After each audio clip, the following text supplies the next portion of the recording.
maioria das empresas não vende, ela sofre vendas. Se eu sofro vendas, a minha margem é tão casual quanto minha venda. Não estar atento não te torna inocente.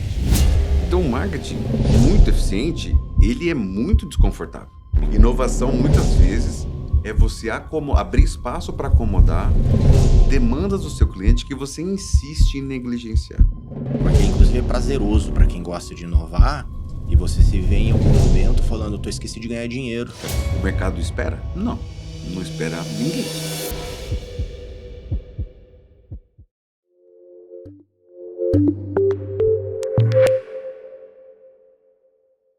Olá, tudo bem? Estamos aqui hoje com o nosso primeiro episódio do nosso podcast e hoje a gente vai começar falando sobre marketing, algumas reflexões, algumas vivências, experiências que a gente vai bater um papo bem legal para falar um pouco sobre a realidade da nossa plataforma, de tudo que a gente está querendo desenvolver, trazer aqui para Londrina e para todos os nossos alunos, parceiros que a gente vai ter ao longo dessa caminhada. E, de quebra, trocar um pouco de ideia, falar um pouco sobre nossas experiências, entender um pouco sobre a nossa forma de ver marketing e como isso faz sentido pros desafios que a gente vai encontrar daqui para frente. Então, vamos nessa. Maravilha, eu quero deixar as boas-vindas desse primeiro de muitos podcasts que a gente vai produzir aqui dentro do nosso ambiente e talvez inclusive em outros depois, criar oportunidade. Seja muito bem-vindo, professor. Com certeza vai agregar demais aqui. Vai ser um prazer a gente se conhecer e tratar desse assunto que a gente ama tanto, que é marketing, vendas e ajudar ao máximo aí a gente a compartilhar conhecimento, a reflexões que ajudem as pessoas a evoluir na vida e nas suas empresas também. O Felipe comentou, ele mandou para mim umas perguntas, mas eu acho que uma primeira reflexão que eu faria é assim, quando a gente pensa em marketing, né? Da onde a gente está partindo? Porque para ter um ponto de sintonia, eu acho que tem que trazer todo mundo para o mesmo nível. Eu gosto de partir de um conceito que parece ser óbvio, mas não é, no final das contas, que é a ideia de marketing tem muito o senso comum que a gente encontra nas conversas, até no mundo corporativo, até mesmo na academia, é que o marketing é essa ideia de promover coisas. Propaganda. Propagandear. É fazer post, é fazer vídeo de trend, de tendência, né? Fazer barulho. Isso é uma parte de quem é muito pequena que é exercida, na maioria das vezes, por quem tem interesse nos benefícios do marketing, ou seja, nos benefícios de se comunicar de maneira integrada com o público que te interessa e gerar valor para a operação. Só que isso é feito meio que intuitivamente, meio que de maneira mimética. Você vê mais ou menos o que acontece e tenta se inserir nisso, fazer igual, fazer parecido. Muito bem. Eu gosto muito de entender, até quando eu falo com meus alunos, de organizar a ideia do marketing como algo de mercado. A própria palavra do marketing, a tradução absoluta é mercado ou mercadologia. Mercadologia, exatamente. Mas por que o marketing hoje, a gente pode dizer que é a área mais pressionada dentro de uma empresa? Porque é a área que tem que gerar resultado, mas o fim esperado do marketing não está nele. O marketing de qualquer empresa não gera resultados para si. Ele gera resultados para a empresa. Então, para ele poder gerar resultado, por exemplo, uma área de contabilidade, ela tem começo e fim quase que em si mesma. Então, ela tem ali análise de fiscal, análise de notas fiscais, análise de contas a pagar, o financeiro. Marketing, para performar de verdade, precisa interferir, por exemplo, no RH. A gente está contratando as pessoas... Por exemplo, qual é a nossa forma de ser vista no mercado a ponto de atrair as melhores pessoas? Porque senão eu não vou ter um time que vai dar conta de Vamos supor que o nosso objetivo corporativo seja dobrar a empresa em 5 anos. Como que eu vou fazer isso se eu não tiver os recursos necessários, né? E isso em qualquer lugar. Então o marketing é muito eficiente, ele é muito desconfortável. Porque se você traz um profissional de marketing de ponta para qualquer organização, inevitavelmente, e não é porque eu quero, é porque senão não acontece. Ele vai interferir em várias frentes não intuitivas, não óbvias. Uhum. Ele vai interferir no RH, ele vai interferir na área de vendas. Ele precisa auxiliar a gestão de vendas, por exemplo, com CRM. Afinal de contas, CRM vai ser ali a matéria-prima da informação que ele vai utilizar para poder planejar as campanhas. Como é que ele vai medir a eficiência de uma campanha se ele não tem respaldo para saber quantos clientes retornaram daquela campanha, quantos avançaram numa compra, qual foi a cadência utilizada, qual foi o ROI, né, o retorno que teve aquele investimento, quanto custou trazer aquele cliente para dentro da nossa operação, quanto tempo ele ficou na nossa operação. Nesse tempo que ele ficou, quanto de capital ele gerou para nossa operação. Quando ele sai, eu posso reativá-lo? Quais são os mecanismos que eu vou identificar? Tudo isso, eu posso fazer essa campanha ainda. Se a logística entregou errado, acabou. Se a entrega falhou, acabou. Então entenda que Matou o tudo. marketing vai olhar para a logística. Não quer dizer que o marketing vai gerir a logística. Sim. Mas hoje, para o marketing ser efetivo, ele vai ter que identificar, inclusive, se a embalagem tá. Aconteceu. Faz uma campanha bacana, uma campanha de reativação de clientes. E aí a gente faz uma caixa que vai ali um brinde, um kit com amostras de produto para falar, olha, lembra da gente, faz tempo que você não compra, né? Uma abordagem bem simples. Mas aí percebe-se que o endereço que estava cadastrado ali não bateu com a etiqueta na expedição. Até isso você tem que olhar. E aí você vai identificando, olha, a gente, para poder desenvolver todo esse trabalho, a gente precisa que o resto acompanhe. Então, se fosse fazer uma analogia, eu diria que marketing é a ponta da lança, e a ponta tem que ser bem afiada, ela tem que estar bem direcionada, e todo o resto vem junto. Legal. Se o marketing não estiver nesse lugar, ele não está bem colocado numa operação que quer ser bem sucedida. Sim. E de ponta. Se a organização quer simplesmente sobreviver, tudo bem, tem lugar para todo mundo. Mas se a gente quer sobreviver, mais do que sobreviver, quer prosperar, quer ampliar, geralmente que empresas fazem isso que eu estou descrevendo? Empresas que identificaram propósito. E propósito não se encerra só na comercialização de um produto ou serviço. O propósito, ele abraça uma esfera que transcende, que não se limita só à existência da fabricação ou da prestação de serviço. Ele entende que ele faz parte de um todo e ele contribui de alguma maneira e ele pode contribuir mais, pode contribuir melhor. Então, eu acho que o marketing contemporâneo, ele prospera em lugares que têm condições disso acontecer, disso aflorar, entende? Com Acho que é nisso. certeza, com certeza. Algumas menções você falou ali do CAC, do custo de aquisição de cliente, do LTV, né, do Lifetime Value, que tem que ser muito bem considerado. Vou voltar um pouquinho no custo de aquisição do lead, inclusive, no custo por lead ali que a gente tem que fazer um gerenciamento. E tem um ponto que é até bastante importante, que os profissionais, inclusive, de mercado, vêm se sensibilizando mais, e é um dos grandes focos assim que a gente está trabalhando muito hoje, que a gente precisa retroalimentar todas as plataformas que estão envolvidas nesse processo que vai gerar o insumo de trabalho do comercial. Uma definição que eu gosto muito, até falando nessa visão sistêmica do marketing, acho que é do Philip Kotler, que é tudo que impacta o cliente é marketing, mas eu até digo assim, tudo que impacta mercado está dentro do radar ali de cuidados com o marketing. E há um conflito, inclusive, em muitas empresas, de quem que é mais importante, marketing ou vendas. É muito comum. Conforme a empresa é maior, os egos também são Uhum. maiores e aí as conflitos são maiores, né? E sempre quando me pedem opinião, eu digo, o marketing é fornecedor do comercial. Uhum. Claro que é uma retroalimentação, mas marketing tem que entender que ele está ali para ele Perfeitamente. construir todo o arcabouço de recursos para que o comercial seja efetivo, eficaz e Perfeito. traga o resultado que é o, final das contas, é o que vai bancar o movimento todo, né? Excelente. Eu acho que a sua analogia é ótima.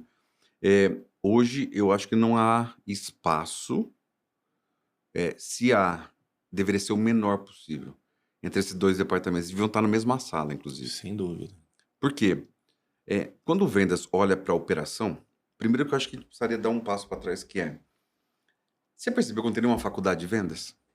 Você tem faculdade de agronomia, você tem faculdade de editoração, biblioteconomia, mas você não tem faculdade de vendas. De formação de vendedor Não, especificamente? faculdade, curso de graduação, não tem. Não tem. Tem de gestão comercial, né? De vendas específico, não, Não né? tem. Você tem um tecnólogo, alguma coisa assim, mas sim, verdade. você não tem tecnólogos, graduação. Tal, graduação a tradicional, né? Não tem. Não tem, verdade. E o que não falta é Verdade. vaga de vendedor no mundo, né? Nossa! Se você... Inclusive, uma das vias de escape tem o Uber e tem ser vendedor, né? Mas então, pensa, com esse contingente gigante, não existe um curso de graduação. O que faz a gente pensar que a profissão do vendedor é uma profissão muitas vezes casual. Que nem você colocou, não deu certo em nada, foi ser vendedor. Estou vendedor. Estou vendedor. Uhum. E isso já diz muito sobre a infraestrutura comercial que a gente tem. Aí vai desde a mentalidade do que a gente entende como vendedor. E se essa é a base, imagina como vai ser o desfecho. Então, o que acaba acontecendo, né? Eu ouço muito essa expressão. A maioria das empresas não vende, ela sofre vendas.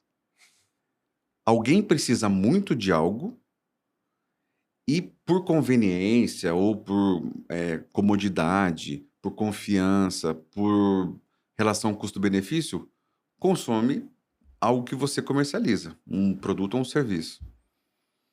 Mas isso foi planejado? Essa venda, ela aconteceu porque eu acordei e eu planejei que eu ia vender, inclusive esse número, esse valor exatamente, ou ele aconteceu quase que por inércia, porque sempre pedem, porque esse cliente sempre tem. A análise aqui é a seguinte: tem empresas que eles têm compras, eles não têm vendas. Que é compra porque o mercado está comprando, não porque ele está Olha vendendo. o risco do que você falou. Né? Se isso é verdade, o que vai acabar acontecendo? Se eu crio um portal do cliente, o cliente compra sozinho. E funciona para muitos casos. Funciona. Principalmente em venda B2B. Olha, eu preciso comprar insumo para minha operação. Aquela empresa vende insumo. O que eu preciso? Um produto dentro de um range de preço, com a qualidade que eu sei que eu posso operar usando aquele tipo de produto, aquele tipo de insumo.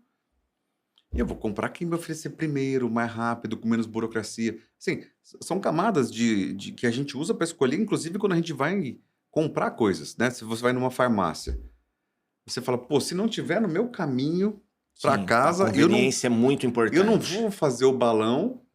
E outra, se não tiver estacionamento, e se não tiver estacionamento vago na hora que eu estiver passando. Sim. Então, a farmácia entendeu isso. A farmácia entendeu. E tudo é que você vê hoje, as farmácias são muito parecidas, tem o mesmo layout, tem a mesma disposição. Mas voltando para o que a gente estava falando. A maioria sofre vendas. E na vida, eu acho que você deve concordar, na vida a gente tem consequências para as coisas que a gente escolhe e para as coisas que a gente não escolhe, né? As coisas que a gente optou por não escolher, a gente também paga o preço disso. Mesmo as que a gente não percebeu, a gente vai pagar do mesmo jeito. Vai pagar do mesmo jeito. Esse é o ponto que eu queria chegar. Entendi. Não estar atento não te torna inocente. É o que acontece comigo com a parte tributária. Perfeito. Que eu não entendo. Perfeito. E aí, às vezes, eu como bola lá e a minha contadora fala assim, a responsabilidade é sua, não adianta. Quem decidiu abrir uma plataforma de educação? que arque com as consequências, que se prepare para a competição que tem. Entendeu? E ótimo, porque é um mercado competitivo e isso melhora o jogo.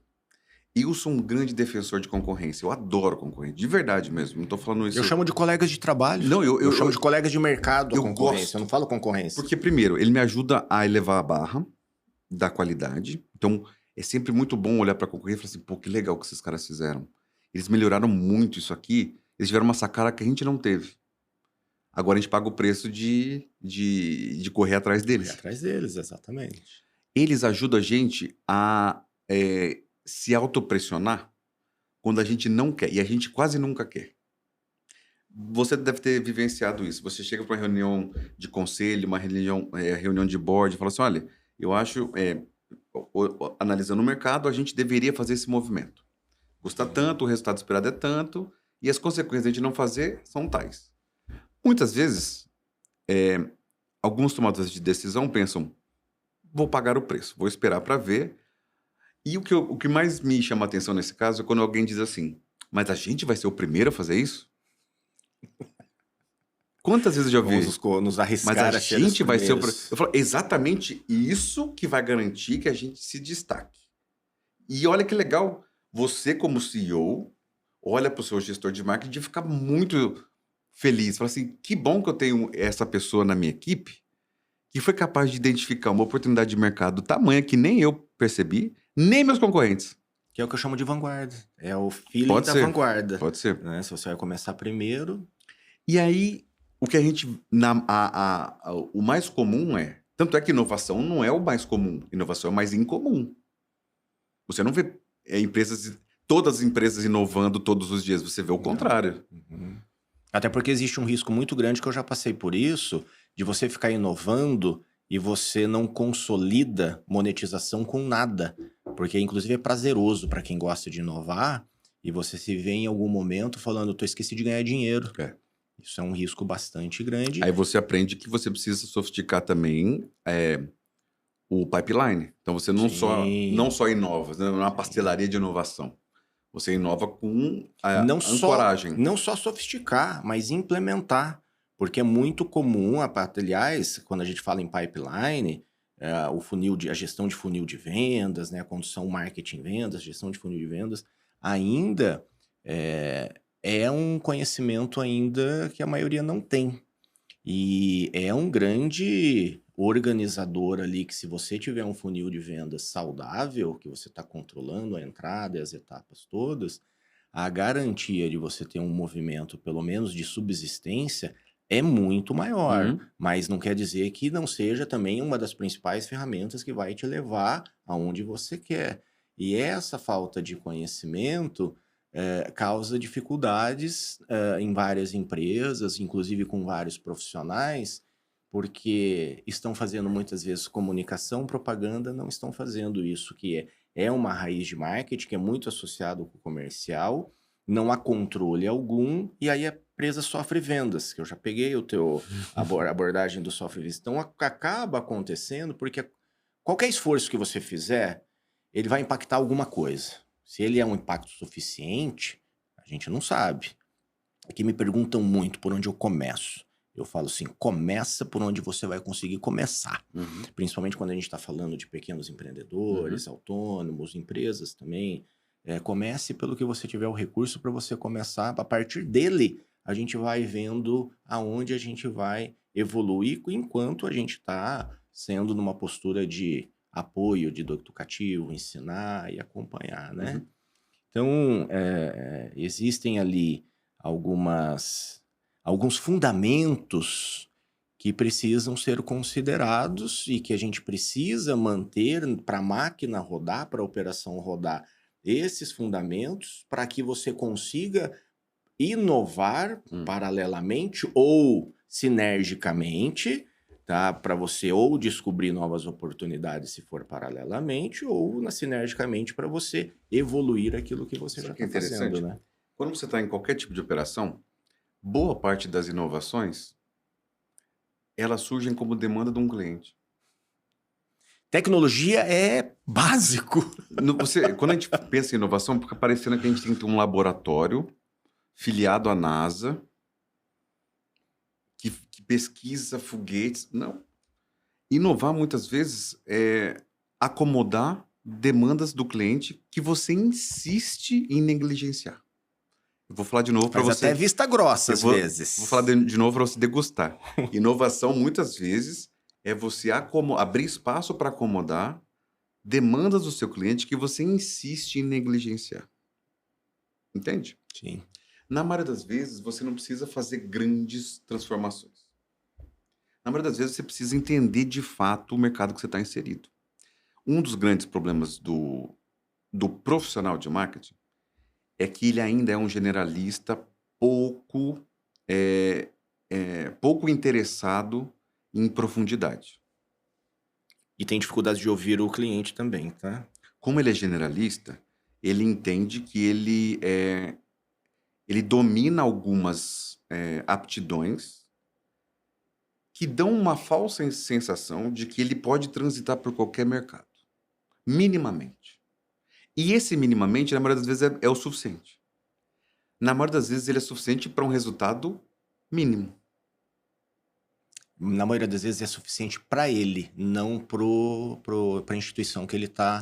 Eu te dou um Tem exemplo. responsabilidades para fazer a coisa Imagina que evoluir. uma empresa de qualquer segmento contrate um gestor de marketing e a primeira pergunta que um gestor de marketing precisa fazer para uma operação onde ele está começando é: qual é o objetivo de negócio dessa empresa? Essa pergunta quase nunca sai da boca de um gestor de marketing.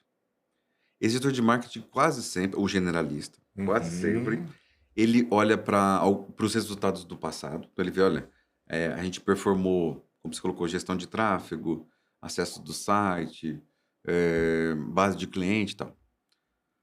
Mas qual é o objetivo da empresa? E aí que o profissional de marketing ganha relevância.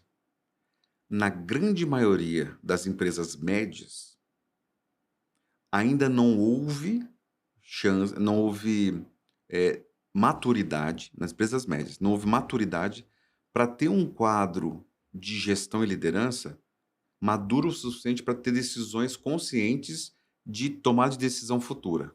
Faz sentido? Com Então, assim, olha, certeza, uma total. empresa média Total. que fatura aí 50 milhões por ano. Não é um faturamento ruim, mas não é uma empresa gigante. Sim. Uma empresa que fatura 5 milhões, 4 milhões por mês. Uhum. Não tem, historicamente, é muito difícil uma empresa nesse porte que conseguiu ter um quadro de gestão de liderança que tem pessoas experientes em gestão, que são pessoas experientes com análise de dados.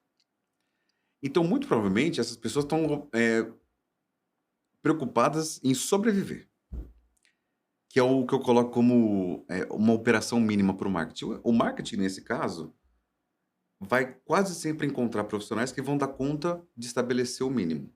Exatamente. Então, planejar post. Subsistência. Sim. Só que nesse lugar, por incrível que pareça, é onde está a maior oportunidade de crescimento para o cara de marketing. Por Sim. quê? Se ele sabe, se ele tem essa, se nós que somos professores, influenciadores dos próximos profissionais. Sim. Se a gente conseguir mostrar isso Formadores, mais rápido, inclusive. a gente conseguir mostrar isso mais rápido e de maneira mais eficiente, Sim. quando tem muito mais empresa média do que empresa muito grande. Então, Sim. assim, tem muito mais oportunidade para essas pessoas chegarem nessas empresas no momento que elas estão no ramp-up, estão crescendo, e elas influenciarem a posição delas como gestor de marketing ali e influenciar o crescimento da empresa. Olha que incrível. Ganha-ganha. Só que o marketing seria, na minha visão, mais assertivo se, percebendo que a empresa não sabe para onde quer ir direito, ele ser um dos que vai ajudar a desenhar o plano. Exato. Você entendeu? Exato. Primeiro fazer uma revisão de para que existimos e para onde queremos ir, né? E qual a relevância nossa, propósito, por exemplo, E de eu falo até na benefícios para a parte. sociedade. Não, eu tudo. falo até na parte mais elementar mesmo. Esse mix de produto, qual é o nosso objetivo? O seu objetivo como dono da empresa, ou o conselho, sabe?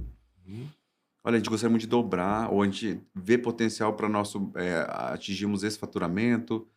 Qual margem a gente quer ter? Porque não adianta nada faturamento se não tiver margem Não, nem geração de caixa. exatamente. Esse mix de produtos ou serviços que a gente tem vai ajudar, vai garantir que a gente chegue até lá? Não. Esse mix é limitado. A gente não tem condição de produzir mais do que produz. Esse mercado, ele tende a comoditizar em 5 anos.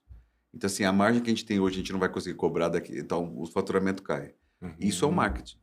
Você entendeu o que eu estou dizendo? sim. Ele vai olhar para o mix, assim, então nós temos que dobrar o mix. Como é que nós vamos dobrar o portfólio? Então, a gente vai ter que mudar, no caso de uma indústria, a gente vai ter que migrar para outros tipos de tecnologias que vão fazer a gente ficar mais competitivo. A gente vai ter que abrir novos mercados. A gente vai ter que ter, se vai abrir novos mercados, que tipo de profissional a gente vai ter que ter? O nosso RH dá conta de contratar essas pessoas? O nosso financeiro dá conta? A gente está num regime fiscal de lucro presumido ou lucro real? A gente vai ter que mudar nosso sistema de Sim, tributação? Isso é um marketing eficiente de ponta.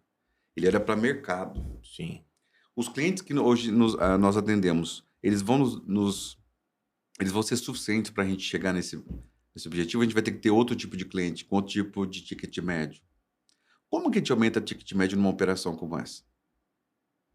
Se eu sofro vendas, a minha margem é tão casual quanto minha venda. Porque eu vou tentar negociar com ele uma parte pequena. A minha influência nessa venda, ela é quase transacional. Fala, olha, você precisa do produto, não me engane, eu sei que você precisa. Sim. E eu tenho ele aqui. Eu tenho ele aqui, E eu exatamente. queria que você pagasse um pouquinho mais. Aí você fala, não, mas eu queria pagar um pouquinho menos. Aí fica Sim. isso. E eu vou quando a gente está falando assim, eu acho que está num viés muito de indústria, inclusive assim, o perfil dessas empresas que a gente nesse momento a gente está comentando, né? O que eu estou entendendo um pouco. São empresas muito suscetíveis a colocar a culpa nos outros, a ter uma cultura de álibis e que dizer que tá bom ou não tá o mercado. Uhum. Quando ela sofre vendas, toda essa contextualização, essa conjuntura que você está trazendo para nós aqui, é bem característica das empresas que reclamam muito de movimentos que são feitos, que muitos até são fora do controle, numa visão de que são tomadas de decisão políticas governamentais, fiscais, etc. e tal. Mas é justamente pela falta da capacidade de realmente ter uma gestão de marketing dentro desses processos mercadológicos que o professor está comentando, e processos, metodologias que tragam o controle das vendas para a empresa e não o que o mercado está consumindo ou não, né?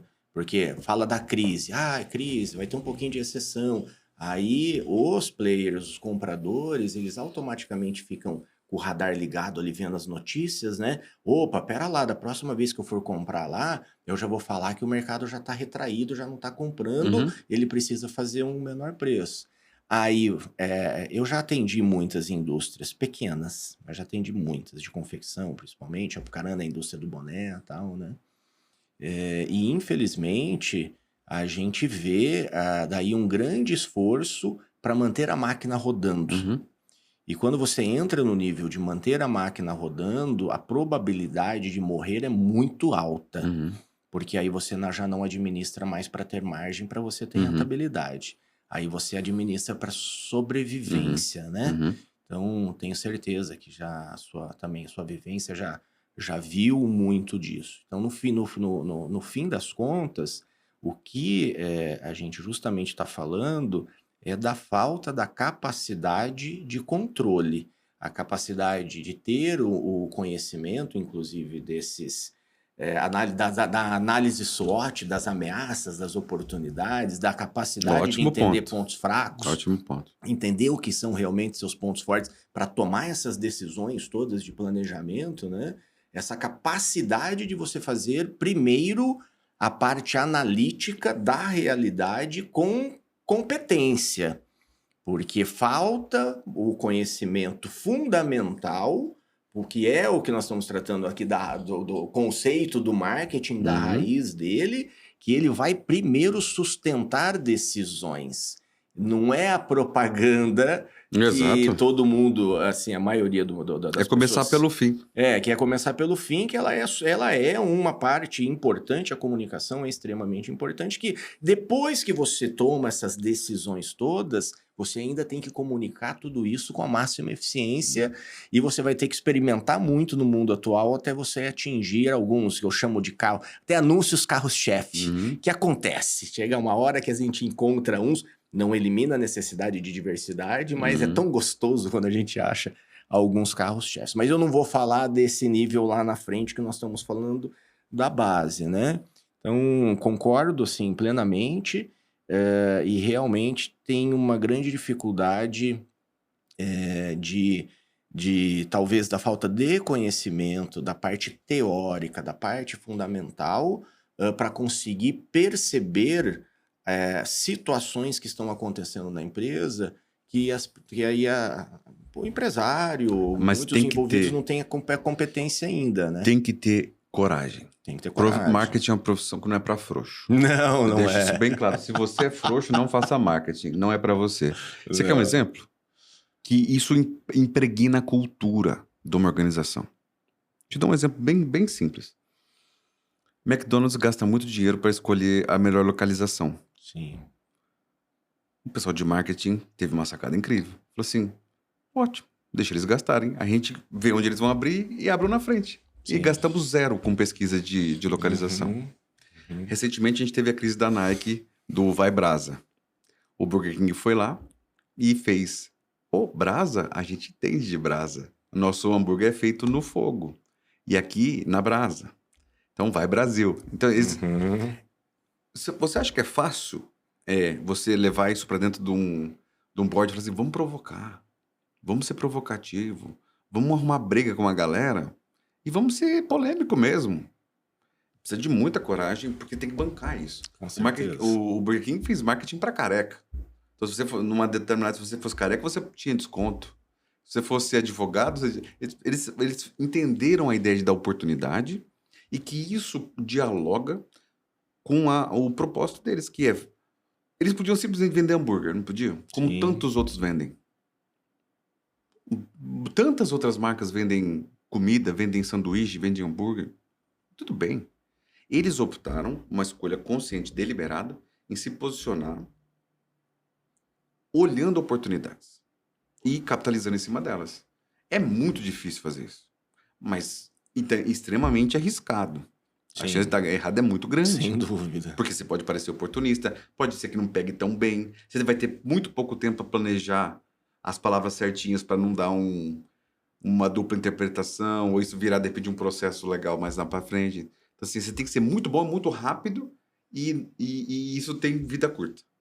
Porque o Brasa, essa semana, já não pega tanto quanto pegou. É efêmero, né? É uma proposta que ela é efêmera, né? Mas, por exemplo... Mas é uma gestão de... O profissional, ele lida com riscos a todo momento. Ao mesmo tempo que ele tem que ser audaz e é cobrado, inclusive, de ter essa competência de percepção do que está acontecendo para reagir com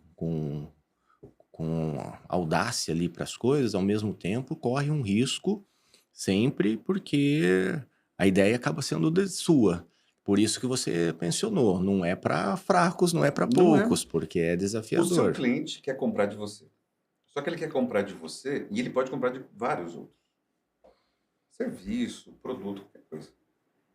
Por que o marketing é uma disciplina tão interessante do mercado?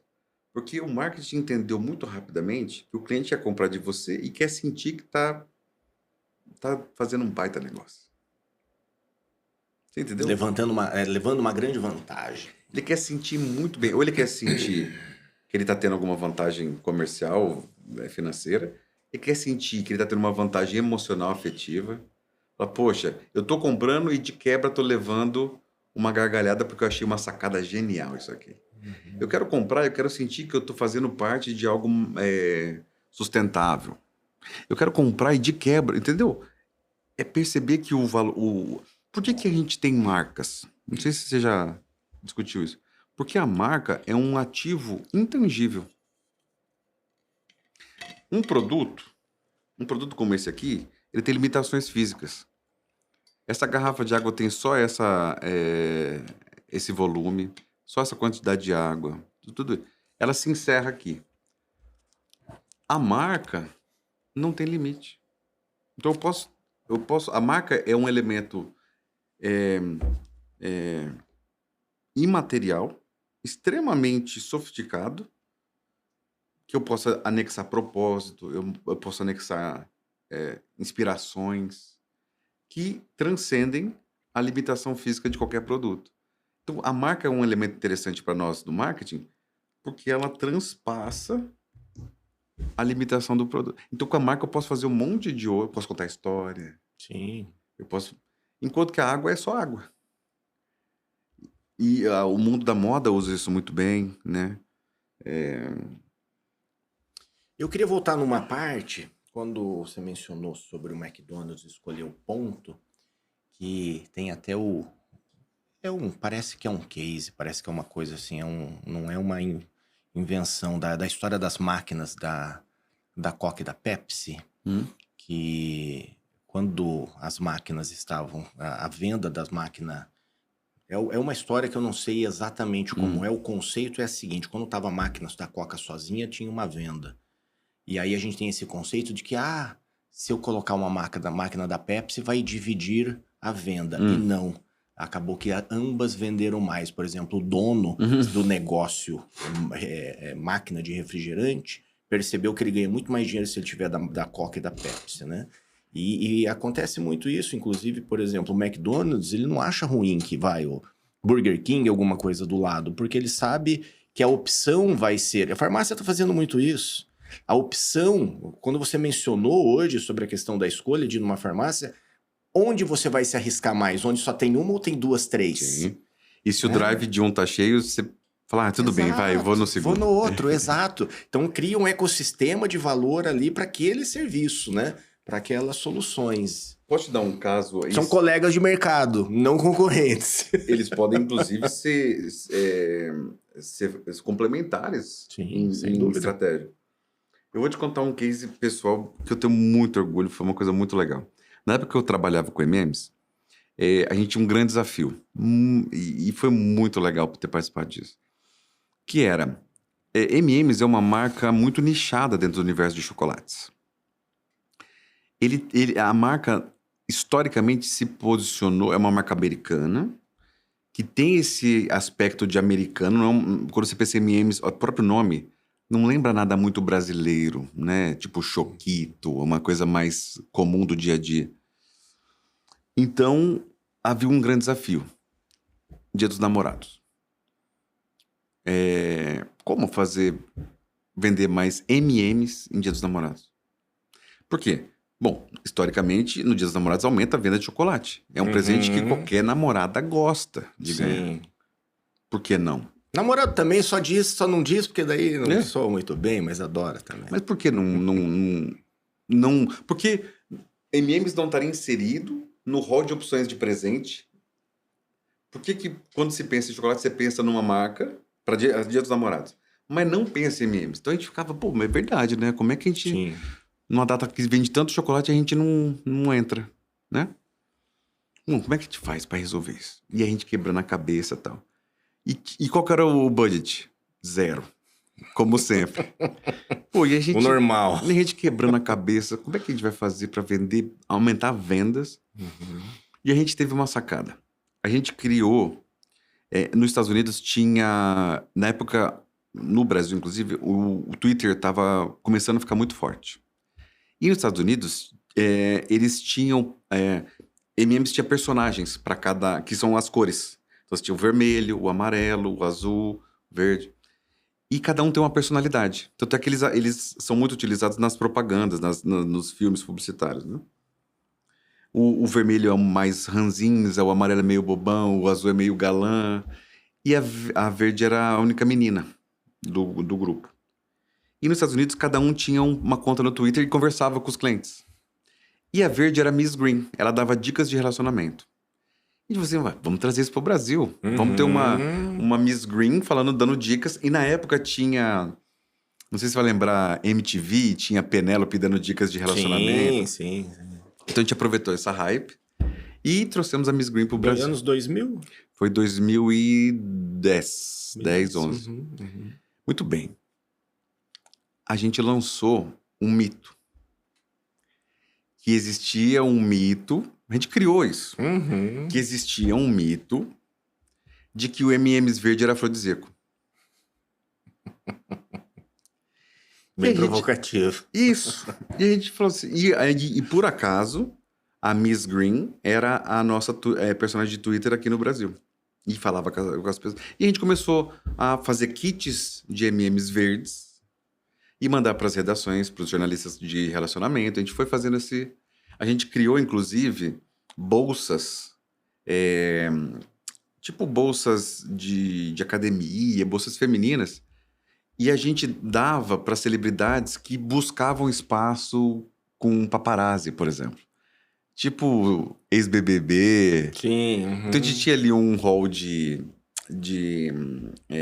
subcelebridades na época, Sim, né? aspirantes a celebridades. Aspirantes a celebridades. A gente mandava esses kits com chocolate dentro e falava assim, olha, a gente não precisa muito, só usa essa bolsa quando você sai de casa. Então a gente começou a aparecer naqueles portais de fofoca, aqueles portais, não sei nem se ainda tem, tipo Ego, né? Que tinha aqueles... não sei quem é visto na padaria e tava a nossa bolsa. E a gente começou a usar isso. Isso tudo sem custo. Só o custo de fazer E a gente soltou, um mês antes do Dia dos Namorados, a gente soltou para os jornalistas e para os blogueiros que M&M's verde é afrodisíaco. E lá pelas tandas a gente soltou, olha, na dúvida, separa os verdes e dá pro seu amor. E soltamos. E ficou. E começou a ter viralizava um pouquinho aqui e tal. Aumentou em 30% as vendas esse ano. Nossa. Por quê? Porque a grande sacada foi, no Brasil você não pode comprar por cor. Então as pessoas tinham que comprar vários saquinhos. Sim. Só para separar o verde. Só para separar o verde. Que legal. Muito legal. Entendeu? Sim. Essa é uma sacada de mercado. Eu entendi que o meu mix de produto aqui é limitado. Eu não posso ter várias... Nos Estados Unidos você pode comprar por cor. Eu quero só comer laranja. Aqui não. Então aqui para você aumentar, para você testar se o verde é realmente afrodisíaco, você tinha que comprar vários saquinhos. E aí a gente conseguiu aumentar. Que legal. Foi muito bacana. Marketing de influência. Eu olhei uma oportunidade de mercado. Como que você vai introduzir isso na cabeça do brasileiro que M&M's pode fazer parte do universo de possibilidades no Dia dos Namorados? É muito difícil. Vocês foram para uma abordagem divertida. Que condiz com a marca. Que condiz com a marca, exatamente. Porque a M&M, você pensa na M&M, você pensa em diversão. Basicamente, assim, eu tenho essa correlação clara que M&M é diversão, né? Então, parabéns, muito legal. Não é legal? Muito bacana. Isso é o tipo de coisa que eu acho que a gente tem que trazer para os nossos alunos e tudo. Sim. Do que realmente... Enquanto eu tava contando, o seu olho brilhava. Você legal. Porque eu fico imaginando, né? Então, tô lá. Isso é muito legal. Imagina isso ser trazido pro seu dia a dia de verdade. Isso fazer parte do seu jeito de pensar mercado, de pensar marketing. Sim. Como que eu posso gerar o máximo de resultado com o recurso que eu tenho à disposição? E, de quebra, mexer no ponteiro de vendas. Mexer na sensação de... Porque também tem isso. O profissional que trabalha naquela empresa fala, eu trabalho lá. Eu tenho orgulho. Olha as coisas que a minha empresa faz. Olha que legal. Sem dúvida. Que está alinhado aos propósitos. E outra, a cultura da aumenta empresa. o valor do passe dele. Sim. Porque se ele trabalha numa empresa que tem esse tipo de aparição no mercado, ele se torna um funcionário mais valioso para a própria carreira. Então, se ele tiver aqui para outra empresa, ele já tem ali um distintivo de qualidade. É um dos mecanismos que mais faz a migração de empresa durante o desenvolvimento de uma carreira, né? Inclusive a postura de que você está com a empresa. Um dos grandes erros que muita gente comete não se mostrar, inclusive, que está dissociado ao que é a empresa e que está ali só por uma situação que não tá esperando a próxima oportunidade. Então, se você participar de uma forma junto com o propósito, com a cultura, Um dos grandes critérios da contratação é justamente ter pessoas que você sabe que vão vestir a camisa, mesmo que seja durante um projeto, durante um período, e que esse período pode ser de anos. Uhum. Mas acho um pouco utópico a questão de famílias, né? E dentro de empresas, a Uhum. gente está dentro de uma empresa, a gente precisa se tratar bem, mas a gente precisa gerar resultados. Uhum. É só o resultado que vai manter todo mundo ali, mesmo que a gente tenha algumas atividades de família. Mas o resultado acabou, vai cada um pro seu canto Uhum. e não tem, né? Então, até falando para quem vai trabalhar com marketing, a situação de você realizar coisas sempre com recursos bem abaixo ou até quase inexistentes é uma normalidade muito grande. Então, a gente tem que É. tirar leite de pedra mesmo, a gente tem que se desafiar a todo momento, porque não é um cenário onde você pode desistir, porque talvez os recursos eles não estão disponíveis. Mas eles não vão estar nunca. É você que precisa Nunca fazer. vão estar. Você, se fosse o O dono da ideal empresa. raramente estará, a não ser que seja no início de um projeto, quando você determina muito bem os recursos e você consegue, numa negociação onde você vai mostrar um controle do processo, que não é um controle próximo, assim, né? De uma metodologia que dá para ter uma assertividade, uma previsibilidade adequada, você até talvez consiga recursos ali mais próximos do que você precisa. Mas sempre vai ser desafiado a fazer com menos do que você propôs. E até aí é melhor pra gente, eu acho. Sim. Não acho que é pior. Sim, é bom. Qualquer empreendedor que tem um gestor de marketing que está pleiteando qualquer verba, ele está tomando risco. Se o gestor de marketing tiver essa consciência, ele vai falar, não entendi. Eu estou lidando com um tomador de risco. E o que esse cara entende? Ele entende de investimento e retorno. Sim, exatamente. Você, se fosse dono da empresa e alguém te pedisse para dobrar a verba de marketing, porque você acha importante, você dobraria só porque você acha... Não. É dinheiro seu, no fim das contas, da empresa. Isso precisa estar muito bem ancorado no que se espera desse investimento. Tanto Porque do qualitativo quanto quantitativo. Se Às não vezes resolver não problema, é só o ROI. se não resolver um problema, é custo. Exatamente. Se não resolver problema, é custo. E aí é onde eu acho que eu sou mais incisivo em relação à profissão do profissional de marketing. Que é alguém que não entendeu essa dinâmica e se coloca do lado... eu só faço o que é possível. Ótimo, então você vai ter resultado de possível. Exemplo. Quando você contrata um profissional de marketing de 20 mil reais e dá para ele uma verba de 100 mil reais, muito provavelmente ele vai te entregar um resultado de 100 mil reais. Fechou. Não é à toa que você tem profissionais que custam 60, 70, 100 mil reais por mês. Se você der mesmo 100 mil reais para ele, ele te entrega um resultado de 600 mil. Sim. Entende a diferença? Uhum. Por quê? Porque conseguiu identificar mais oportunidades, porque conseguiu, ao longo da sua trajetória, estabelecer o networking e consegue ter atalhos. Então, olha, esse caminho eu percorreria em 5 anos. Com esse profissional eu consigo fazer em meses. Por quê? Porque ele vai me levar em lugares que eu não chego sozinho. Uhum. Isso também faz parte do desenvolvimento da carreira do profissional de marketing. Sim. Por quê? Porque a gente, diferente da contabilidade, precisa de muito contato. Porque as dimensões da nossa área são muito amplas. Então, a gente precisa de profissional para trabalhar com áudio e vídeo, com tráfego, com desenvolvimento de aplicativo, com desenvolvimento de protótipo, com eventos, tanta coisa. E um vai puxando o outro e a qualidade... Todos alinhados com vendas. E a qualidade se vê na consistência. Quantas vezes você já viu ações que tem uma ideia incrível e a execução é ruim? Não é consistente. A execução é boa, a ideia é boa, mas não gerou resultado, não é consistente. Mas aí eu vou fazer, então... Você já fez evento? Já. Você faz evento, você planeja tudo, você vê convite, imprime, valet... Paga o pau pra quem faz evento, na verdade. Aí você verifica até o banheiro, se tá tudo limpinho... E aí você vai, termina o evento, pô, que maravilhoso. No dia seguinte, pesquisa de satisfação. Sabe o que é? Eu achei que o dadinho de tapioca tava um pouco gorduroso. Entendeu? detalhes que matam todo um esforço grande. Eu particularmente, eu realmente, assim, eu admiro quem faz. Quando eu conheço profissionais de eventos, falo, admiro o que você faz. Já fiz, já consegui fazer bem feito, mas olha, é um custo, o plano pré, durante e pós-evento, né? Uma coisa que já tive essa consciência, mas eu sei que é uma dificuldade gigantesca. Então, realmente, eu admiro bastante quem faz e quem faz bem feito, viu? Não é para cardíaco, não. Não, não é. Mas eu queria fazer assim, eu estou entendendo a sua contribuição, inclusive vindo para este mundo de empresas médias, mas que circulam em ambientes de marcas grandes. É até um que não é a minha grande vivência, eu estou encantado aqui, escutando tudo, e eu acho muito importante. Aí, tem um outro aspecto, que assim, a gente está falando aqui da percepção,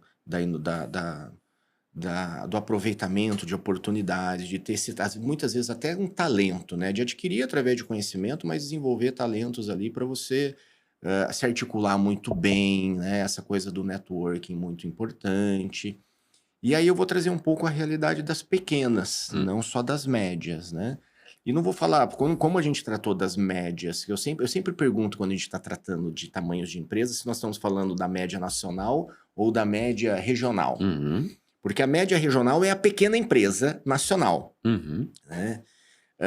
E nesse universo, inclusive vindo da pequena, vindo para micro, um universo que a gente precisa valorizar bastante, inclusive no nosso projeto aqui, na formação profissional, que a gente vai dar autonomia para muita gente tocar a vida, vão escolher se vão trabalhar no CLT, se vão ser prestadores de serviço, vão escolher porque vão ter autonomia para tomar essas decisões todas.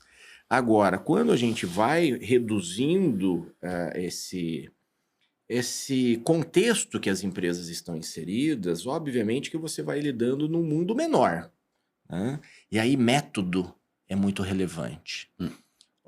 Uma ênfase que eu tenho muito forte, até por atuar neste mundo mais, é a gente garantir que quando as operações forem estabelecidas, elas tenham métodos que já estejam validados por outras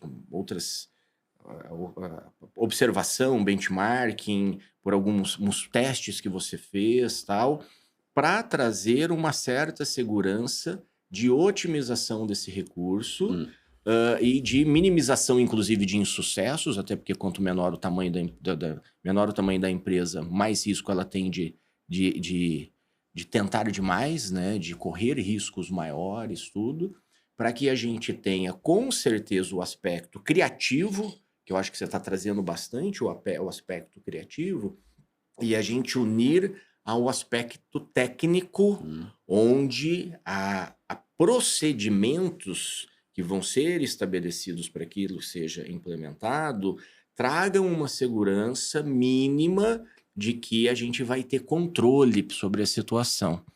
Entendi. E aí, até uma das formas como a gente trata assim, o marketing, principalmente o marketing digital, justamente sobre o estabelecimento de metodologias, de métodos de trabalho que vão permitir que a gente tenha o controle adequado, e quando a gente, enquanto profissionais de marketing, a gente estabelece controle na operação, inclusive com alinhamento, como a gente já mencionou hoje, com tudo que impacta o cliente é marketing, está pelo menos no guarda-chuva, no radar do marketing, porque se estourar de algum lado, principalmente a entrega, então nem se fala, pode jogar por água abaixo. Quando a gente pensa em ser profissionais que, com certeza, tem que ter o aspecto criativo, tem que ter todo esse radar ligado, antenado, né?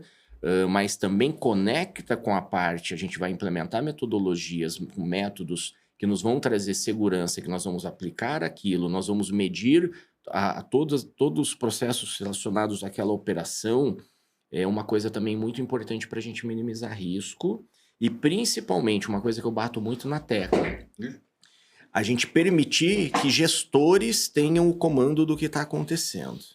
Porque no mundo das empresas menores do marketing, uma grande característica é que marketing faz muitas atividades que os gestores, o empresário, não têm conhecimento básico para saber, inclusive, se aquilo é importante realmente para a empresa. Uhum.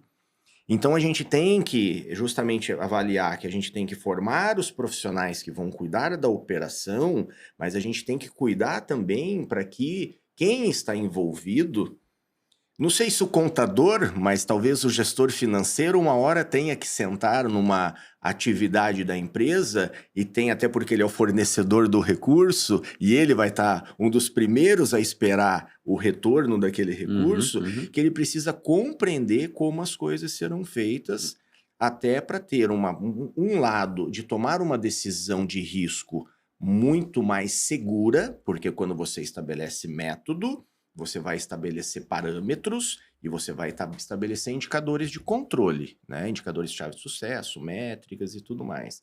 Então, você somando a criatividade, a ideia, a inovação, mas você tomando um certo cuidado de que você vai colocar novas propostas, né? Novas propostas para o mercado, assim, dentro de uma metodologia que já funciona, a probabilidade de você testar, inclusive com menos recurso e com mais segurança, ela é muito grande. Hum. Então, a gente, dentro das operações, por exemplo, que a gente tem aqui, até no próprio negócio nosso, a gente ainda está numa fase de estabelecer os ativos necessários para a gente implementar empresas com o máximo de controle para que numa fase seguinte, hoje mesmo você perguntou, né, professor, se a gente tinha o social media aqui para já ir fazendo a produção de conteúdo imediata, que aí eu te expliquei que chegaremos lá, estamos fazendo a preparação aqui. E aí, só para fechar o ponto quem está no comando da empresa precisa compreender o que está sendo feito, pelo menos num nível de análise crítica, pelo menos. Precisa saber que é uma proposta que está sendo estabelecida por um departamento de marketing e vendas, porque tem que ser de ambos, não pode ser um compromisso de um só.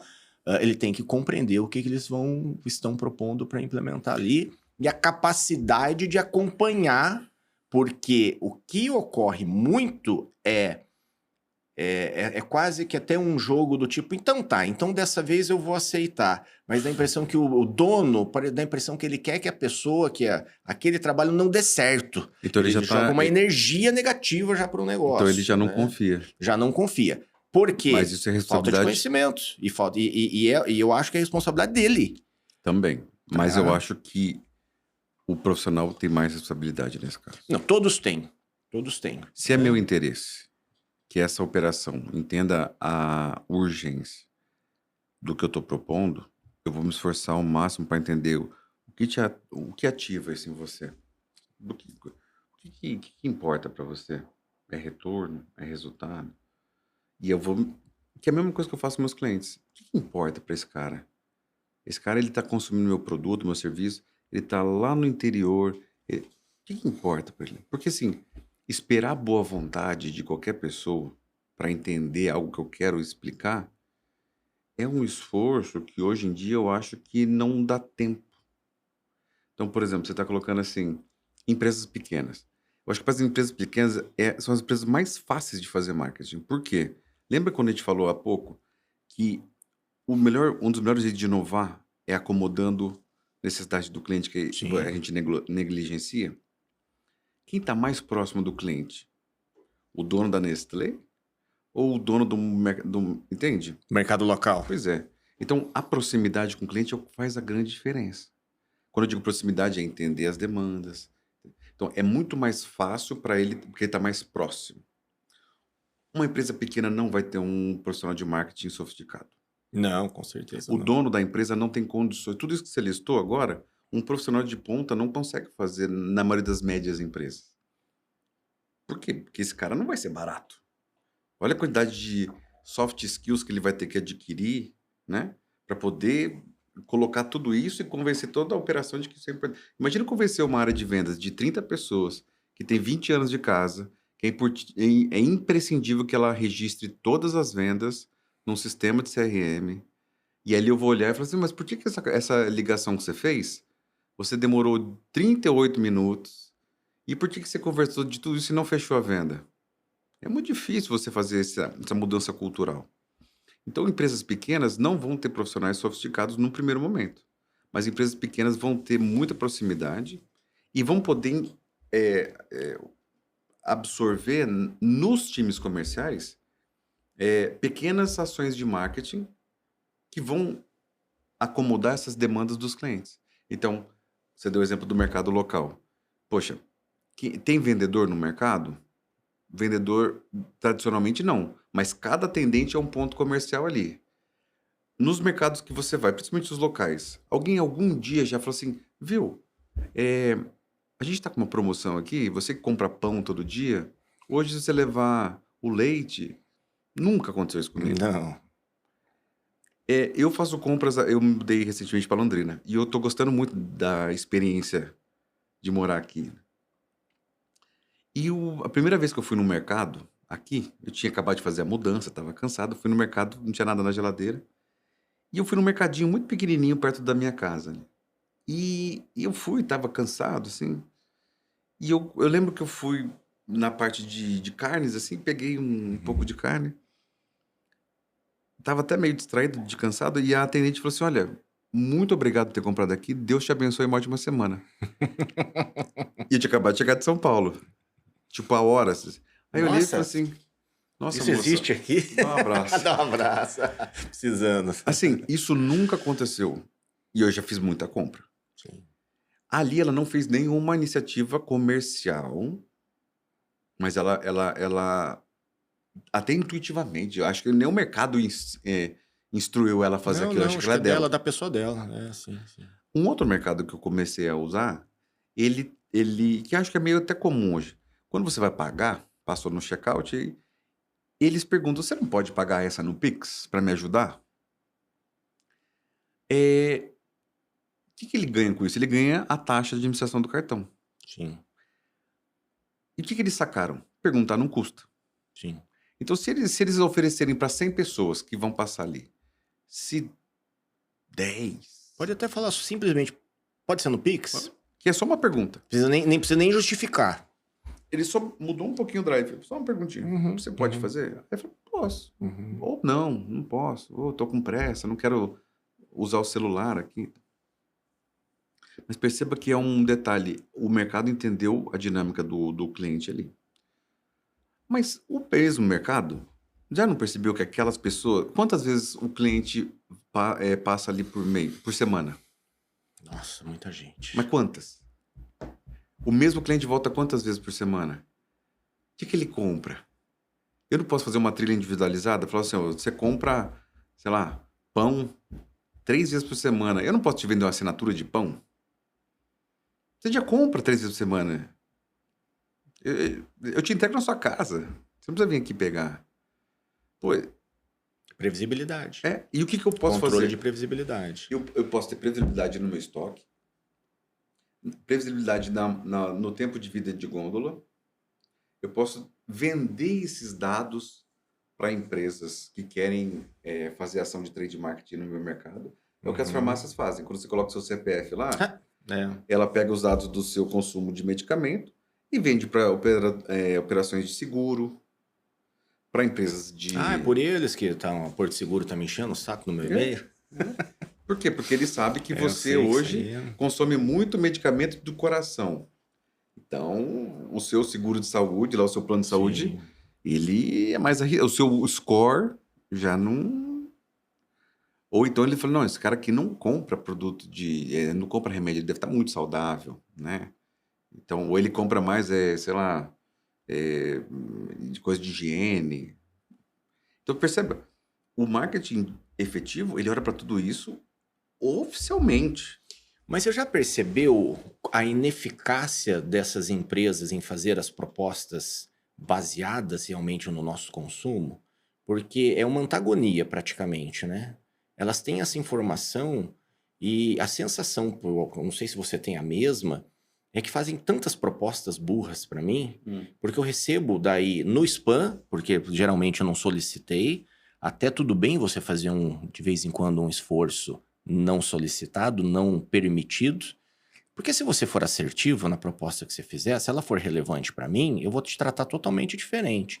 O grande problema é a mensagem que é irrelevante para mim e que, inclusive, mostra que você está usando meus dados de uma forma que eu não Te autorizei. deixa desconfortável, Extremamente desconfortável. Não, tem lojas que me pedem, eu falo, eu não gosto de passar. Para emissão da nota, tudo. Eu falei, eu tenho certeza que vocês vão me mandar spam no WhatsApp, que é a mesma coisa. É spam de e-mail, a mesma coisa. Mas é fatal. Todas as vezes que eu falo isso, é certeza que eu vou receber. Então, eu fico admirado por essa... E aí a gente volta para a pauta do profissional de marketing, dessa incapacidade de pegar um ativo tão rico como esse, que é o comportamento de consumo, e ainda insistir em fazer proposta burra. Um exemplo simples. Pensa num microempreendedor. Uma pessoa que faz bolo de pote. Tem um monte no mercado. Tem um monte no teu bairro. Tem um monte no iFood. Não tem um monte. Quantos desses você acha que manda mensagem de aniversário do cliente? Ainda não é uma prática E comum. você percebe, é uma açãozinha que não tem custo nenhum, que é mandar mensagem de aniversário.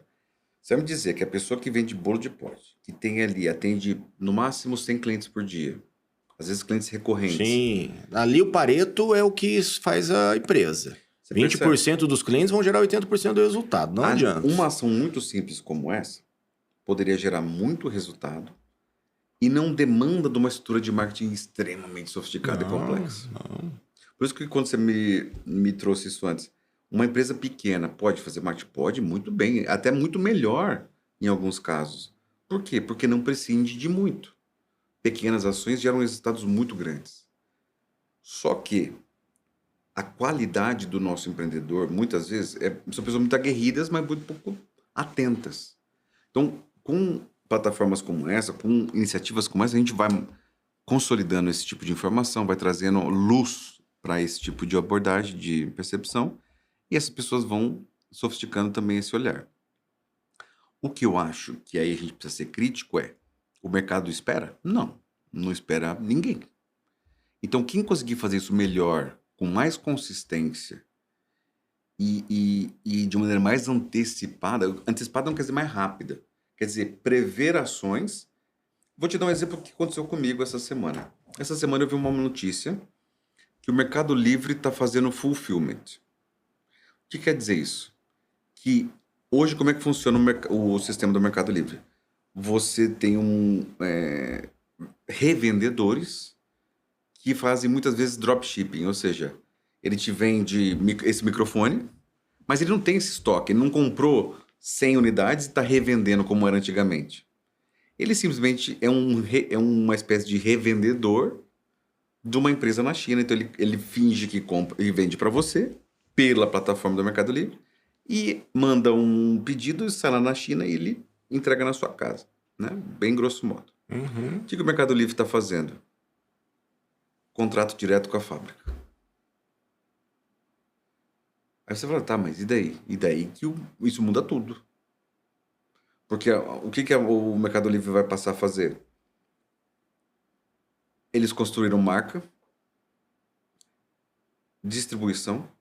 Então eles dominam o canal, forte são muito bons de distribuição. E tem a confiança do consumidor. Então, quando o consumidor, que já está acostumado a entrar na plataforma, comprar direto da China, ele não vai sentir medo. Será que vão me entregar um Tem um tijolo? avalizador ali, né? Até porque o Mercado Livre está assumindo a responsabilidade. Isso nós estamos falando de produtos de bem de consumo. Sim. E se eu for para o B2B? Então, por exemplo, a sua empresa compra coisas da China, porque para comprar da China precisa muito volume, vários containers, chega aqui lá traz para o Brasil, ela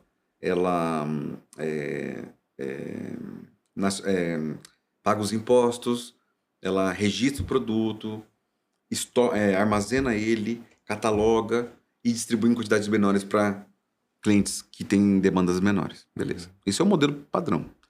Com essa mudança, você não precisa mais. Olha, sei lá, eu compro garrafas plásticas para fazer uma bebida que eu faço aqui em Londrina. Antes eu precisava comprar isso aqui de um distribuidor de garrafas plásticas. Sim. Só que eu compro só 1.000, é muito pouco, é um valor muito pequeno. Então eu preciso comprar de um Do distribuidor. distribuidor.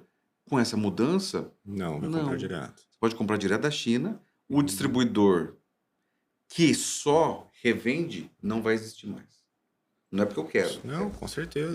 O distribuidor que vai continuar é aquele que oferece algo além do produto. Valor agregado, serviços, alguma coisa que vai Ele realmente que manter o oferece valor uma dele. consultoria para você ter a melhor garrafa, Sim. o que vai te ajudar a ter melhor logística. Customer Success, que vai te ajudar a ter sucesso. Só que isso muda tudo. Porque você vai ter as suas margens diminuindo até você não ter mais como ter operação. Vai mudar o negócio. De qualquer forma, o negócio inicial vai morrer, porque ele vai acabar se adaptando para outro negócio. Quando vai ver, mudou totalmente. Imagina O original não fica. a gente tá na mesa de decisão que tomou essa decisão no Mercado Livre. Falou assim, ó, pessoal, vamos mudar para esse mercado? Porque eu acho que faz todo sentido. Mas isso significa que nós vamos competir com todos os nossos vendedores. Por isso que eu falo que não é para frouxo. Você tem a coragem de tomar essa decisão? Nossa, você não, baseou tem, toda a sua tem que ter uma história. fundamentação que não permita que eu tenha que achar nada. Que simplesmente a realidade está ali. Né? Que é uma das grandes belezas do marketing também, quando a gente fala da organização de projetos, é que você, conforme você vai basear mais ele em fatos, você precisa decidir menos, porque a informação está ali. A questão é conseguir ter dados que vão te dar segurança para tomar decisão. Eu né? diria para você que isso é uma ideia muito gostosa, mas muito pouco prática. Exatamente, bem desafiadora, com certeza. Eu muito mais tomei decisões sem ter todas as informações do que o contrário, porque muito dificilmente você vai ter todas as informações do jeito que você precisa para ter segurança. Não, o risco sempre vai Mas existir. Muito. Vai existir, não tem jeito. Imagina esse exemplo do Mercado Livre.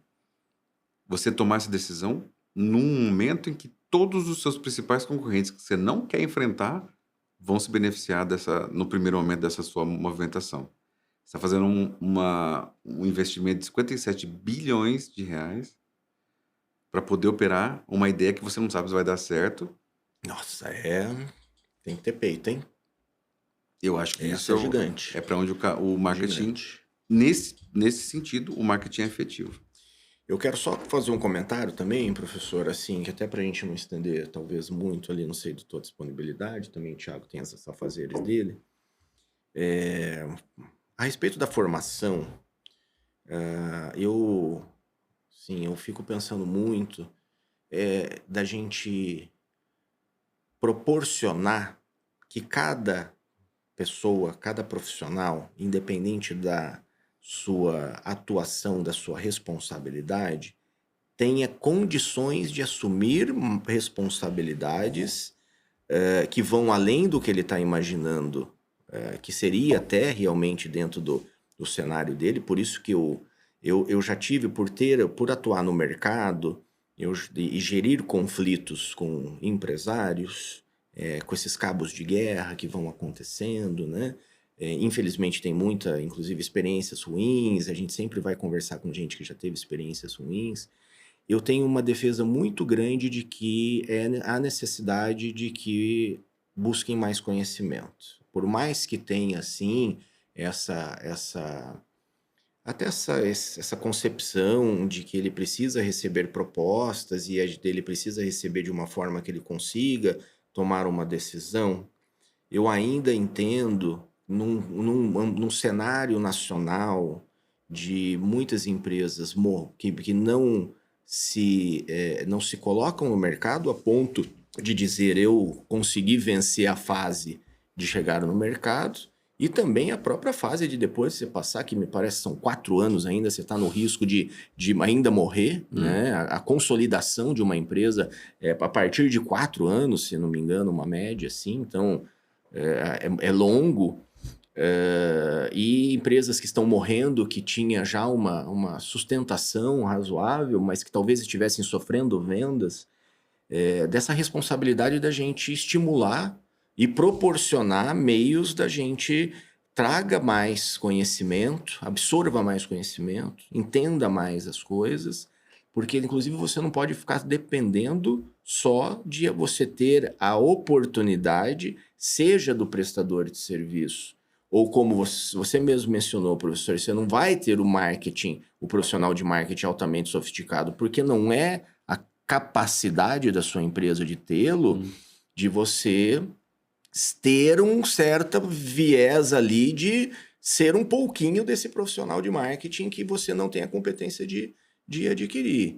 E ter, então, essa capacidade de contratar bem, contratar o CLT, contratar a prestação de serviços, tal, porque a gente escuta com muita frequência no mercado, e talvez eu chamo até de uma falta de consciência de que para mim, quando você é acionado por um profissional de marketing para você falar das questões de marketing desse nível que nós estamos tratando agora, você tem, eu não digo parar o que você está fazendo, porque muitas vezes você está envolvido ali na entrega, mas você não pode desdenhar, porque o assunto é de coração da empresa, assunto é de sobrevivência, assunto é de evolução.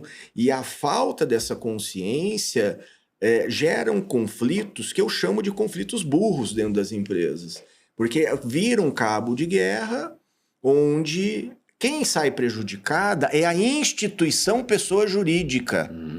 E é muito mais comum do que se imagina. Então, essa é uma das principais dores que eu reconheço pela minha vivência de mercado, é uma das principais dores que me dói também, né? E que me motiva a preciso colaborar com isso, preciso fazer com que as pessoas, através do conhecimento, tenham uma amplitude das suas responsabilidades, tragam mais responsabilidades, porque para que as coisas fluam de uma maneira mais sinérgica e aí consigam realizar mais, melhor e com menos, inclusive, que é sempre o desafio que nós falamos muito aqui, né?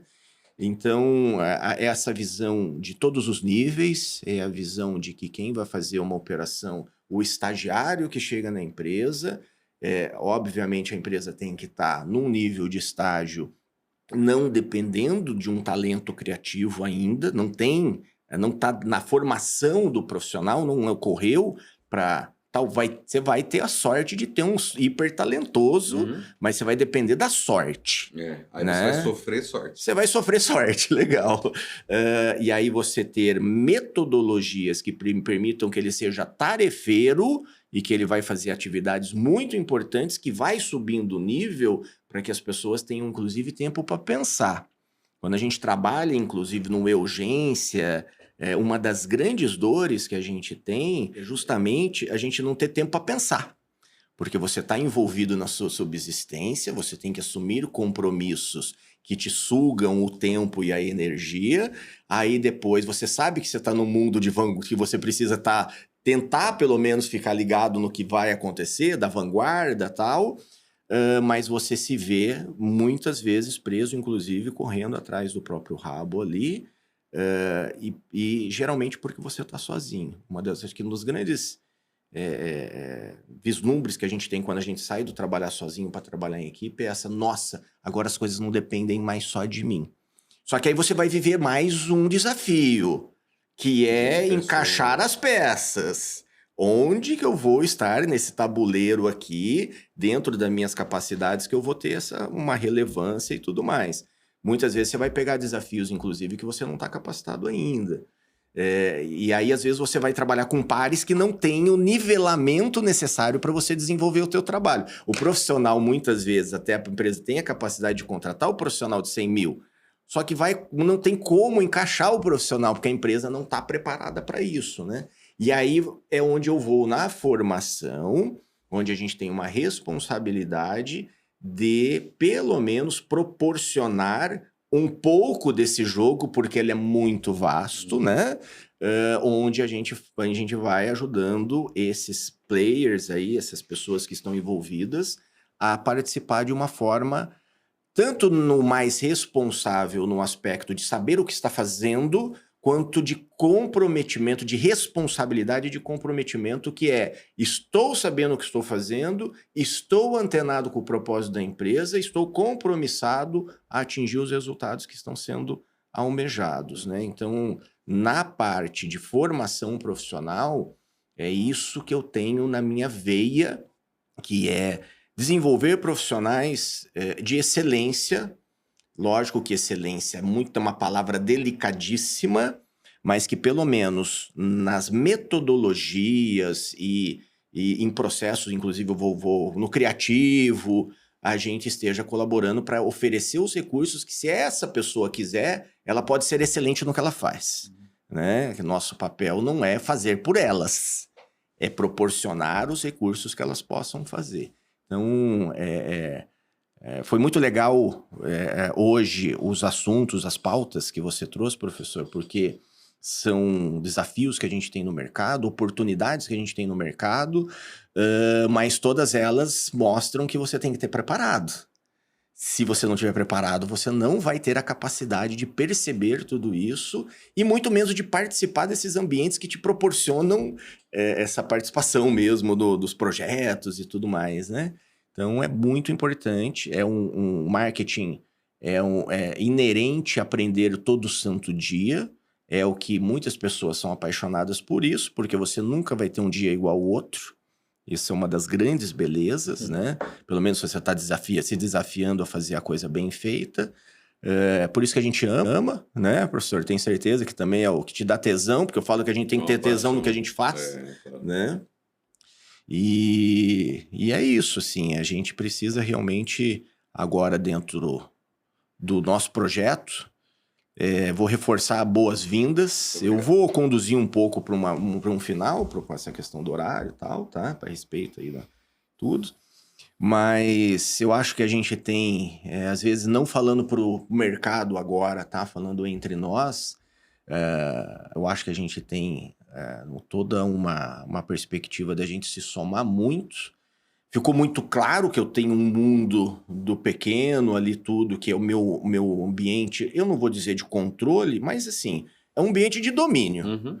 E o seu, num cenário que eu circuitei muito pouco, é o que você circuitou mais. É uma soma fantástica. Soma para ganhar. Soma para ganhar. E voltando à sua história profissional, inclusive ter um mestrado, eu acho muito importante a gente ter, lógico, minha participação, a minha persona, a personagem JP, que ela é uma personagem profissional, JP, do João Paulo, né? Eu tenho minha marca JP Baltazar, que ela é importante, mas eu acho que o meu viés é o alicerce de mercados. É a grande contribuição minha, né? É o que eu defendo. Eu até sempre comento com muita bola baixa, de que o Vitor ele sempre me chama a atenção, porque todas as vezes que eu estou desenvolvendo um projeto, eu não penso no jovem que está iniciando a carreira dele. Eu penso sempre no sênior, nesse empresário, nesse gestor, desse circuito de empresas que eu sempre participei, que eu vivo com eles até hoje, as dores deles, né? E isso é um problema, porque nós estamos numa empresa de educação. Então, não que eu não me esforce para isso, mas é natural para mim, quando eu penso num projeto, eu penso no gestor, eu não penso em quem está iniciando. E aí vem a formação, assim, o profissional que tem também o arcabouço acadêmico, tem esse cuidado, porque é natural para ele, como deve ser para você. Pensar que, pera lá, JP, aqui nós não podemos pensar só nesse cara aqui, não. Aqui a gente vai ter que pensar em quem está imaginando, nos ouvindo no nosso podcast aqui e dizendo, pô, tô interessado em ser marqueteiro. Essa profissão, né? Então, eu tenho certeza que a gente tem uma perspectiva muito interessante. Não sei das suas disponibilidades ainda, né? Onde trabalha e tudo mais. Lógico que a gente está se conhecendo e a gente vai buscar esse compromisso nosso frequente da gente estar junto aqui, que, pô, isso aqui está me dando Ai, uma maravilha poder falar livremente, inclusive, né? Pô, tá sendo fantástico. Mas eu gostaria muito que a gente buscasse alinhamentos. Claro que eu preciso do Vitor aqui também, tudo. Mas se houver interesse da sua parte, para a gente tê-lo como uma imagem ali também junto. Vamos pra frente. E quem sabe seja até a principal no futuro. Porque eu sou gestora da empresa e a gente tem outros institutos e eu preciso trabalhar para que todos aconteçam, não só o Ibramarket. Então, e eu sei que o Ibramarket, dentro dos compromissos que a gente está assumindo, vai precisar de liderança, né?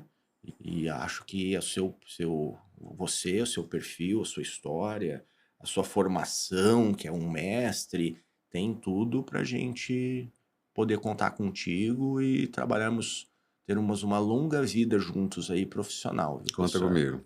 Tá? Isso é um Espero que prazer. realmente aconteça isso. Vamos Vou nessa. trabalhar para isso, posso te garantir, tá? Então, muito agradeço demais ter vindo, demais, Te prazer agradeço, foi uma honra. gigantesco te conhecer. Casa aberta, uma coisa que é muito importante, depois que você entrou da primeira vez ali, a casa é sua também. Claro que nós estamos em obras, mas a gente quer construir ambientes que a gente tem aqui à disposição dos nossos colegas, e depois a gente estender o convite aos colegas dos colegas e o que eu sonho com chegar aqui esse horário numa quarta-feira, né? Nesse horário de 9 horas da noite, tá aquele movimento de faculdade. Gostoso, né? Isso é muito legal. Isso é o meu tesão, eu quero saber disso, né? É lógico que a gente tem projetos, a gente almejamos metas, objetivos, inclusive financeiras, para tocar a vida numa boa, mas não é isso que me move. O que me move é construir um movimento da gente falar... Porque eu já tive projetos de capacitação e que não consegui implementar em outros momentos. Hoje eu tenho todos os recursos disponíveis para fazer. Por isso que eu tô aqui. Eu comecei como consultor deles e tô aqui junto. Tá? Legal. Então, é meu projeto de vida. Uma coisa que é muito importante, quero que você saiba que isso é o meu projeto de vida. Eu não tenho outra coisa para fazer. O plano B é fazer o plano A dar certo. É o plano A dar certo. É a minha missão, a minha satisfação, assim, é o meu plano já, meu objetivo, não é meta, é meu objetivo. E a gente está com os recursos necessários aqui, com a energia, com sangue nos olhos, principalmente. Claro que a energia às vezes dá uma baixadinha, porque já estamos nesse pique há quase 30 anos, mas é justamente por isso, inclusive, que a gente tem que trazer outros que tenham essa mesma vibe, essa mesma faca na caveira, para a gente fazer acontecer. Então a gente fez, inclusive, um enxugamento, mantivemos quem é importante para a empresa, para a gente trazer o controle, que tem tudo a ver com o que eu falo, que eu quero passar para os outros. Eu estou fazendo um exercício dentro da minha casa. Trazer o controle, trazer comando, porque se eu não tenho controle, eu não consigo comandar. Aí a gente, exatamente, aí estabelecer os parâmetros, os padrões, e aí sim, quando for contratar um outro profissional como gestor de tráfego, que vai assumir as minhas atividades, claro que se eu tiver a condição de contratar um que saiba muito mais do que eu, ótimo, ele vai inovar também. Ainda assim vai ter que chegar e vai ser tarefeiro naquilo que eu já implementei e que está garantindo um bom resultado. Tá? Então é isso. Casa até sua. Muito obrigado. Seja muito bem-vindo. Que bom. Assim. Que bom, que legal. Obrigado, viu?